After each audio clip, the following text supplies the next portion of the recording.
Hello বন্ধুরা, welcome to Palash sir coaching care YouTube চ্যানেলে তোমাদের সবাইকে স্বাগতম জানাই। আশা করি তোমরা সকলে ভালো আছো। আজকে ক্লাস 10-এর ফ্যাবেল যে কবিতাটি তোমাদের আছে, লেসন 2, রাল্ফ ওয়াল্ডো এমারসনের লেখা। ফ্যাবেল বা নীতিকথা এমন একটা ছোট গল্প বা কবিতা যেটা আমাদের কোনো না কোনো শিক্ষা কিন্তু আমাদের দেয়, এটা মনে রাখতে হবে। রাল্ফ ওয়াল্ডো এমারসন সম্পর্কে একটু পড়ে নিই শর্ট। হ্যাঁ, এখানে ছোট করে দেওয়া আছে the author and the text. Ralph Waldo Emerson 1803 খ্রিস্টাব্দে জন্মগ্রহণ করেন, অর্থাৎ he was born in 1803 and died in 1882, অর্থাৎ তিনি 1803 সালে জন্মগ্রহণ করেন এবং মারা যান 1882 সালে। এটা মনে রাখতে হবে। Was an American এসেস্ট। এসেস্ট মানে কি, এটা আমাদের মনে রাখতে হবে, যেমন প্রাবন্ধিক বলা হচ্ছিল নাকি। তার পাশাপাশি তিনি লেকচারার অ্যান্ড পয়েট এবং তিনি একজন কবিও, এটা মনে রাখতে হবে। His famous poem include Concord hymns and Brahma, এনার কিন্তু লেখা। The poem describes a conversation between the squirrel and the mountain. Actually এই যে কবিতার কনভারসেশন মানে কথাবার্তা হচ্ছে বিটুইন দুজনের মধ্যে, কাদের মধ্যে? The squirrel and the mountain, অর্থাৎ একটা কাঠবিড়ালি এবং একটা পাহাড়ের মধ্যে, এটা মনে রাখতে হবে।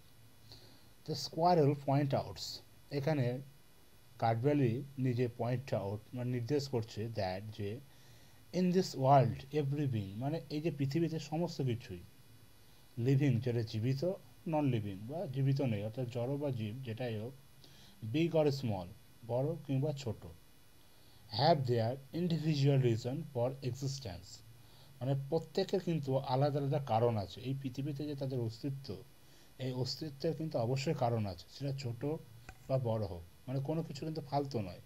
হ্যাঁ, এটা মনে রাখতে হবে। কি বলছে, আমরা ডাইরেক্ট কবিতাতে চলে যাই। Read the following poem. The mountain, প্রথমেই বলছে পাহাড়কে নির্দেশ করছে, অ্যান্ড দ্য স্কোয়ারল এবং কাঠবিড়ালি। তার প্রথমে কে আছে? দ্য মাউন্টেন অ্যান্ড দ্য স্কোয়ারল, পাহাড় বা পর্বত, অ্যান্ড দ্য স্কোয়ারল এবং কাঠবিড়ালি।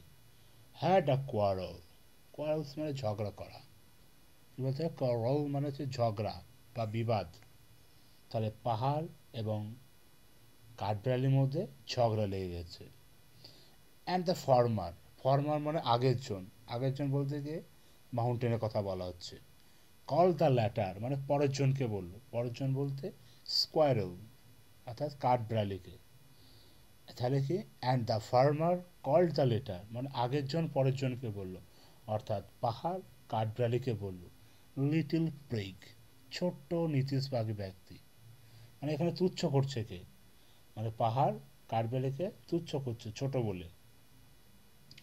বান রিপ্লাইড, বান বলতে কাঠবিড়ালি, আবার অনেক সময় খরগোশও বোঝায়। বান শুধু যে স্কোয়ারেল তা নয়, বান র্যাবিটও হয়, কথ্য ভাষা যেটা বলা হয় আমরা বান বলি। হ্যাঁ, স্কোয়ারেলও হয়, আবার তার পাশাপাশি এটাও মনে রাখবে বান মানে কিন্তু খরগোশও হয়। তো এখন যেহেতু স্কোয়ারেল কাঠবিড়ালির কথা বলছে, বান রিপ্লাইড, কাঠবিড়ালি উত্তর দিল, you are doubtless very big, তুমি নিঃসন্দেহে কিন্তু খুবই বড়। মানে ডাউটলেস মানে কোনো সন্দেহ নেই, ডাউট মানে কি সন্দেহ, আর ডাউটলেট মানে নিঃসন্দেহ, কোনো সন্দেহ নেই। তুমি বলতে কে? তুমি বলতে এখানে মাউন্টেন পাহাড়ের কথা বলছে। হ্যাঁ, কাঠবিড়ালি পাহাড়কে বলছে you are doubtless very big, মানে তুমি নিঃসন্দেহে খুবই বড়। বাট কিন্তু অল সর্ট অফ থিং, এটা মনে রাখতে হবে। অল সর্ট অফ থিং মানে সব ধরনের বস্তু বা জিনিসগুলো, অ্যান্ড ওয়েদার এবং আবহাওয়া। তাহলে সব ধরনের জিনিস এবং আবহাওয়া কী করতে হবে? Must be taken in together, অবশ্যই একসাথে জড়ো করতে হবে। বলছে must be taken in together, সব কিছুই একসাথে জড়ো করতে হবে। To make half A year and a sphere, এবং কী হয়? যাতে তৈরি হয় একটা বছর এবং একটা পৃথিবী। অর্থাৎ একটা বছর এবং একটা পৃথিবী চলতে গেলে, পৃথিবীতে কিন্তু অ্যাকচুয়ালি এখানে লাইনটা আমাদের ইম্পর্ট্যান্ট বুঝতে হবে, যে একটা পৃথিবীতে চলতে গেলে সমস্ত কিছু জিনিস দরকার হয়, পাহাড় পর্বত রাস্তাঘাট নদী নালা সমস্ত কিছু প্রয়োজন হয়। তার পাশাপাশি একটা ক্যালেন্ডার বা একটা বছর তৈরি করতে গেলে সমস্ত ধরনের কিন্তু আবহাওয়া প্রয়োজন হয়। সেখানে গ্রীষ্ম প্রয়োজন আছে, সেখানে শীত প্রয়োজন আছে, সেখানে বর্ষা প্রয়োজন আছে, সমস্ত কিছুই। যদি মনে করো না সারা বছর বর্ষা হবে, হ্যাঁ সারা বছর শীত হবে, সারা বছর গ্রীষ্ম হবে, তাহলে কি হবে? হবে না। সব ধরনের আবহাওয়াই কিন্তু প্রয়োজন একটা বছর হতে গেলে। তার জন্য বলছে যে একটা পৃথিবীতে একটা বছর বা এবং একটা পৃথিবী তৈরি করতে গেলে সেখানে সমস্ত ধরনের জিনিসপত্র এবং সমস্ত ধরনের আবহাওয়াই কিন্তু প্রয়োজন। এটা মনে রাখতে হবে। অ্যান্ড আই থিঙ্ক, এবং আমি মনে করি, ইটস নো ডিসগ্রাস, এটা কোনো লজ্জা নয়। ডিসগ্রাস মানে লজ্জা। তাহলে আমি মনে করি এটা কোনো লজ্জা নয়। কোনটা লজ্জা নয়? টু অকুপাই মাই প্লেস, মানে নিজের যে জায়গা সেটাকে ধরে রাখা। অকুপাই মানে ধরে রাখা, আর নিজের জায়গা মানে নিজের জমি বা নিজের মাটিটুকু বা নিজের অস্তিত্বটুকু ধরে রাখাটা কোনো লজ্জার নয়। If I am not so large as you, বলছি যদিও, ইফ মানে যদিও, I am not so large, I বলতে এখানে কে, তাই বলতে স্কোয়ারল অর্থাৎ কাঠবিড়ালি বলছে। Not so large as you, তোমার মতো কিন্তু আমি বড় নয়। তোমার মতো বলছে কাঠবিড়ালি। আমরা জানি যে কাঠবিড়ালি যে, সরি, মাউন্টেন, এই যে মাউন্টেন এত বড় লম্বা, হ্যাঁ বিশাল ভারী, তাই না? তার মতো তো নয়, বড় নয়। You are not so small as I, কিন্তু তুমিও তো আমার মতো ছোট নও। তো এখানে কাঠবিড়ালি বলছে, দেখো কথাটা খুব ইম্পর্টেন্ট, হতে পারো তুমি আমার থেকে বড়, কিন্তু আমি যে ছোট, তুমি তো আমার মতো হতে পারো নি। And not so half so spry, মানে আমার যে প্রাণ আছে, অর্ধেক প্রাণ বন্ধ, তার অর্ধেকটাও কিন্তু তোমার নেই। আমার যে প্রাণ, আমার যে লিভিং, আমি বসবাস করি যেটা অ্যালাইভ, আমার যে জীবন যেটা আছে, সেটাও কিন্তু তোমার অর্ধেক নয়। কথাটা কিন্তু আমাদেরকে খুবই মনে রাখতে হবে।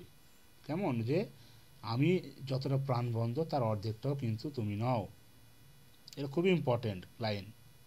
I will not deny you make, মানে I will not deny, deny মানে অস্বীকার করা, ডিনাই মানে কি? অস্বীকার করা। আমি অস্বীকার করব না। কি অস্বীকার করব না?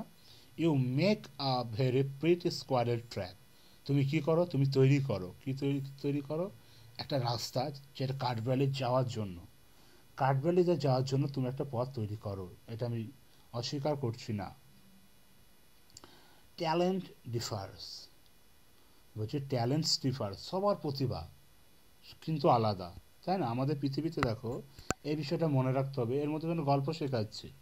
আমরা হয়তো মনে করি যারা পড়াশোনায় ভালো নয় তারা হয়তো খারাপ না, দেখা গেল সে খেলার দিক থেকে ভালো হতে পারে, কেউ গান বাজনার দিক থেকে ভালো হতে পারে, কেউ ভালো কবিতা পাঠ করতে পারে, কেউ ভালো নাচতে পারে।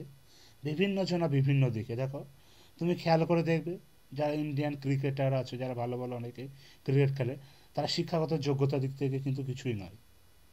কেউ মাধ্যমিক 12 পাস আছে, কেউ হয়তো গ্রাজুয়েশন, কিন্তু ম্যাক্সিমাম দেখবো অনেকে 12 পাস আছে, নেই, তারা ক্রিকেট খেলছে না। তারা খেলার দিক থেকে ভালো বলে তারা খেলাতে চান্স পেয়েছে। আবার অনেক ভালো ভালো শিক্ষিত মানুষ আছে যারা খেলা জানে না। তাহলে বিষয়টা বুঝতে হবে যে ট্যালেন্ট স্লিপার্স, প্রত্যেকের প্রতিভা কিন্তু আলাদা। All is well and wisely put, সমস্ত কিছু কি করতে হবে? সবই ভালো সাথে এবং বুদ্ধিমত্তার সাথে কি করতে হবে? তোমাকে এটাকে ধরে রাখতে হবে। If I can not carry forest on my back, যদিও আমি আমার পিঠে জঙ্গলকে ধরে রাখতে পারবো বা জঙ্গলকে বহন করতে হবে না।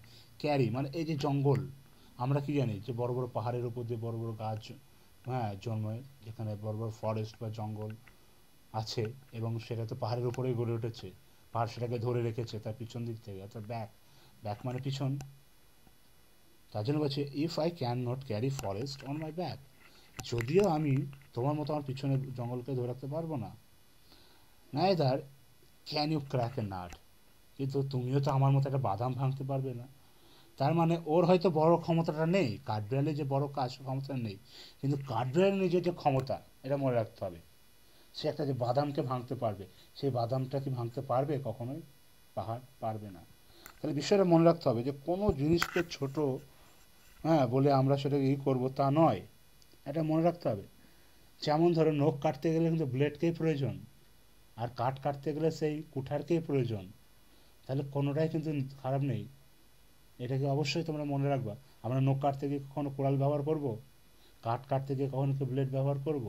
তাহলে প্রত্যেক জিনিসের স্থান প্রত্যেক জায়গাতেই আছে, এটা আমাদের অবশ্যই অবশ্যই মনে রাখতে হবে। কেমন? এই ছিল আমাদের এই গল্প, এবং এই শিক্ষাটাই আমরা পেলাম যে ছোট হোক বা বড় হোক প্রত্যেক জিনিসেরই অস্তিত্ব আছে, কোনো কিছুই ফেলে দেওয়ার নয়। তাহলে আজ এই পর্যন্তই তোমাদের ক্লাসটা থাকলো। লেসন টু ফ্যাবেলের গল্পটা রাল্ফ ওয়াল্ডো ইমারসনের লেখা, এটা পড়ানো হলো। তোমরা অবশ্যই এটাকে ভালো করে পড়বে, সামনে তোমাদের পরীক্ষা আছে। হ্যাঁ, আশা করি অনেক স্কুলে হয়তো মার্চের শেষের দিকেই, আবার অনেক কিছু এপ্রিলের শুরুর দিকেই পরীক্ষা শুরু হবে, 5 নিউ টেস্ট। এটা খুব ইম্পর্টেন্ট, তোমরা পরীক্ষা দেওয়ার আগে এই গল্পটা খুব ভালো করে পড়ে যাবে এবং প্রতিটা লাইন বাই লাইন কিন্তু অ্যানালাইজ করে যাবে। কেমন? আজ এই পর্যন্তই থাক। আর তোমরা অবশ্যই চ্যানেলে নতুন হয়ে থাকলে এই চ্যানেলটাকে অবশ্যই তোমরা সাবস্ক্রাইব করবে। হ্যাঁ, এবং বাটন প্রেস করবে, কারণ আমরা যখন ভিডিও পোস্ট করব তোমার নোটিফিকেশন সেখানে পৌঁছে যাবে, এবং বন্ধুদের মধ্যে অবশ্যই শেয়ার করে দেবে। কেমন? আজকে এই পর্যন্তই থাক।